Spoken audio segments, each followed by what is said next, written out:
The agricultural sector is set to be decimated by Trump's tariffs, and some farmers who voted for Trump are already regretting their decision. Every promise I made to Iowa as a candidate, I fulfilled as your president, and much more so. I fulfilled much more than I promised, actually. Not too often do you see that from politicians. And I will remain the champion of American farmers with 4 more years in the White House. I will, I promise. Within hours of my inauguration, I'll cancel every Biden policy that is brutalizing our farmers. I'll appoint a special team to attack the high price of fertilizer and get the price way down, because that price is very, very high. Less than 9 hours from now, tariffs, when it comes to what's going on with the agriculture sector, very crucial here. And the pain apparently is coming. White House saying that those tariffs on China, 12:01 a.m. Eastern time, go into effect. This is going to hit farming states like Iowa very hard. The Hawkeye State is America's second biggest agriculture exporter, $13.5 billion in farm exports in 2023. We've got farmers enduring the same type of angst when it comes to tariffs. Let's listen when it comes to what they are saying across the country. Already seeing it. You know, our soybean market, the cattle market, I'm more worried about what it's going to do for some of the other stuff that we will purchase throughout the year, whether that's equipment parts, chemicals in the future, fertilizer prices, how it's going to impact things. So as we look, we've got the 2-day of the Dow, and you can see the volatility. Certainly yesterday was really, really rough. Today, we just went from peak all the way to fumbling to the trough, which is where we kind of are right now, down about 640 points. But first time ever that 2 days in a row, the Dow has endured 2,000-point swings. Seeing what you're seeing now, do you think prices will go up? I know we talk a lot about egg prices, and you've seen them go down.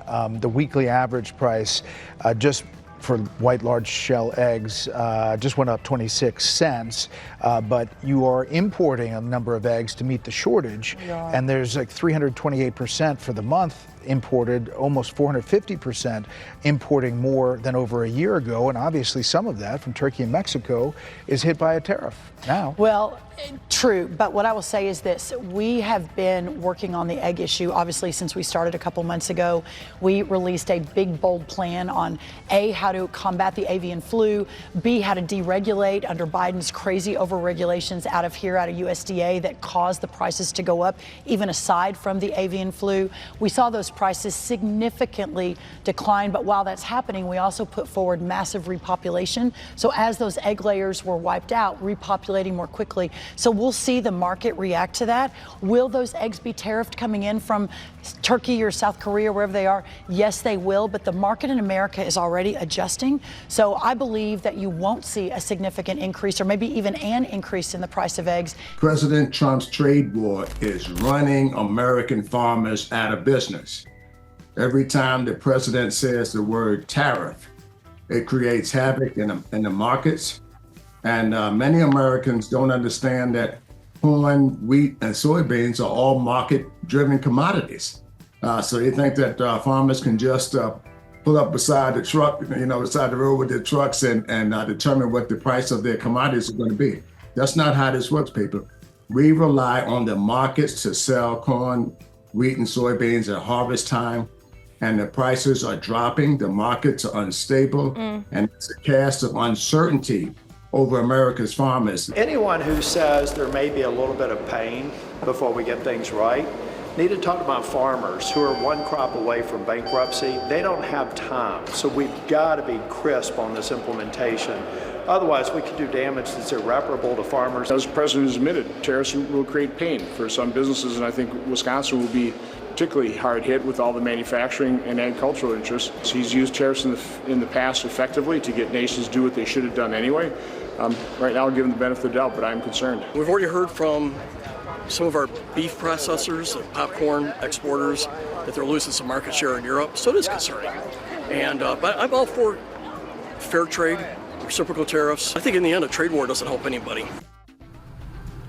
And that last comment came from Don Bacon, who's a congressman from a swing district, one that actually Kamala Harris carried herself. And you're hearing really concerns spanning the gamut. The first senator you heard there was Senator Tom Tillis. He's a Republican from North Carolina. He's up for re-election next year. That could be a tough race. The second senator was Senator Ron Johnson, a very conservative senator. So among the different factions of the GOP, you're hearing unease. The U.S. exported $176 billion of agricultural goods in 2024, and the three largest destinations for those exports were Mexico, Canada, and China, according to the Farm Bureau. For that reason, it might seem that farmers who voted for Trump's second term just voted 100% against their own interests. But things aren't quite that simple. The Trump administration has had a very strange relationship with farmers. How much is the White House willing to step in and help these farmers weather this storm? The first call that I received after being voted by the Senate in early February, before I was even sworn in, was from President Trump. And he said, tell the farmers I have their back.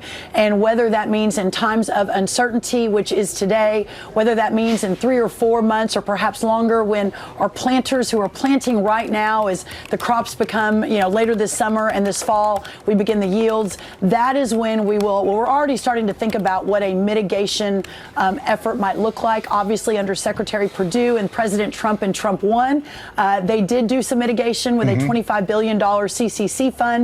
We will be prepared for every lane.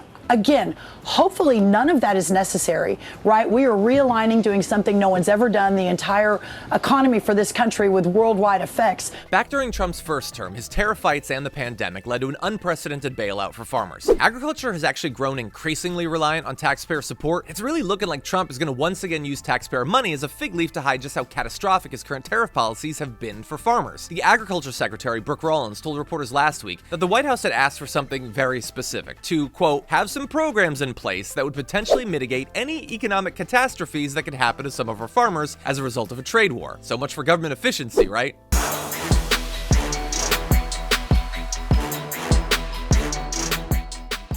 If you enjoyed that, make sure that you never miss another video by subscribing. And if you want a little more, consider hitting the join button and becoming an actual member. But you're probably wondering, why the hell would I do that, John?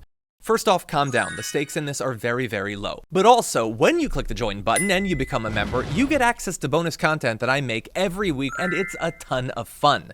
You get access to tons of custom emojis and more besides that. By the way, if you join at Tier 3, you even get access to a monthly member hangout with myself and other awesome people, and we always have a great time. By the way, you'll get all that going forward, but you also unlock years of the back catalog. That is literally 100 or more bonus clips, top 10 lists, debates, and more.